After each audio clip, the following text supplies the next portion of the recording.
সময়ের সঙ্গে পাল্লা দিয়ে নিজেকে বিভিন্ন চরিত্রে উপস্থাপন করছেন টলিউডের অন্যতম জনপ্রিয় অভিনেত্রী শুভশ্রী গাঙ্গুলী।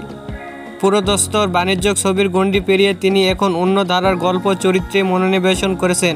নিজের অভিনয় দক্ষতা দিয়ে বরাবরই দর্শকের মন জয় করেছেন তিনি। জনপ্রিয় ওয়েব সিরিজ ইন্দুবালা ভাতের হোটেলের হাত ধরে ওটিটি দুনিয়ায় শুভশ্রীর হাতেখড়ি হয়েছিল। সেই সিরিজে তার অভিনয় দারুণ প্রশংসিত হয়। ফের একবার তাকে দর্শক নতুন ভূমিকায় দেখবেন ওয়েব সিরিজে, যার নাম অনুসন্ধান।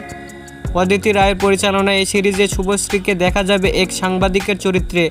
সম্প্রতি প্রকাশ্যে এসেছে সিরিজটির মুক্তির তারিখ। আগামী 7 নভেম্বর ডিজিটাল প্ল্যাটফর্ম হইচয়ে মুক্তি পাবে শুভশ্রীর অভিনীত এই নতুন সিরিজ।